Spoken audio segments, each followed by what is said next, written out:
my experiences as a tall dancer affected the entire arc of my career.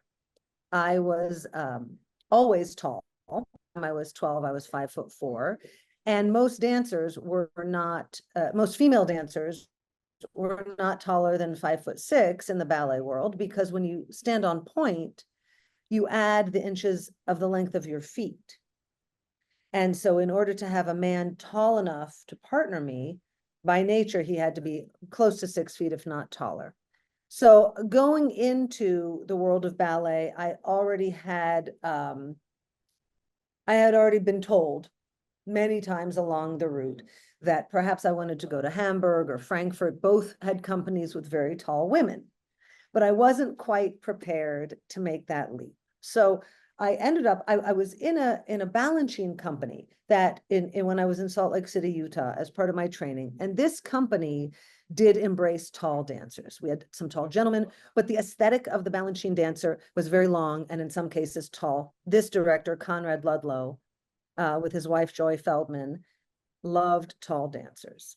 And the rehearsal director, Yannick Schergen, who's now the director of the Singapore Ballet Company, he had also danced in a Balanchine company. So in this moment, my height, my size was embraced. At an opportune moment, I chose to drop out of college and leave the Utah Ballet Company and move to New York to pursue dance in an open environment without the constraints of my training, which was solely ballet.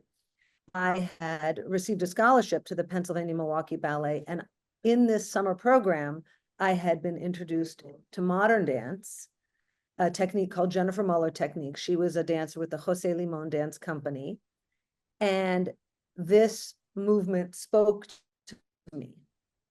And it, for the first time, opened the door of modern or contemporary dance as a potential route for my career. So immediately, as soon as I moved to New York, I signed up to train with this sort of dance. So I coupled my training. I did ballet and modern dance and started dancing with modern and contemporary companies, small companies in New York. Eventually, one of the companies, for example, I performed in front of 3,000 people in Prospect Park. I was working, I was dancing.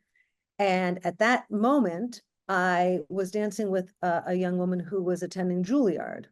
And my boyfriend at the time said, "Well, you're better than her. You want to finish your degree, you should try."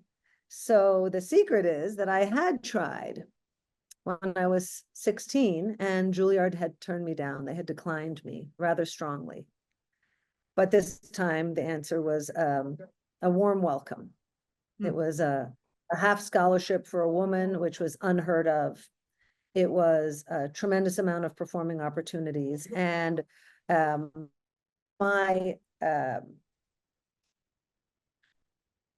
of the people who paved the way in my life was a woman named Jerry Houlihan.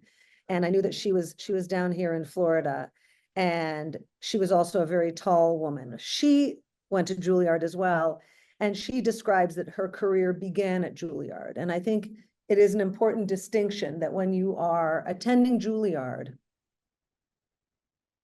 it is a career. The opportunities, the exposure, the collaborations, and the level of performing that you are doing is comparable to a professional career. In other fields, they don't need to leave and get a job. If you're a composer, you go right through your PhD. If you're a pianist, sometimes you go right through your PhD before you ever seek work. In dance, of course, longevity is limited. So it was the start of my career at Juilliard. It was where I had the opportunity to dance the lead role in the work of Martha Graham. I danced work of Anna Sokolow, Alvin Nicolai, of course, my mentor, Ben Harkarvi, Jose Limon, and others. So those opportunities are unmatched as far as, even though it is training, it is the beginning. And then I graduated after only 3 years, because I had attended previously, and because the preciousness of time is so dominant in the field of dance that the faculty allowed that to happen, but it was hard. The recession had hit in 1989, and New York was still coming out of it. There were not a lot of companies with real jobs that paid full time. And eventually I did get an apprenticeship in Jennifer Mahler, which is the company that I had chosen to travel to New York to work with.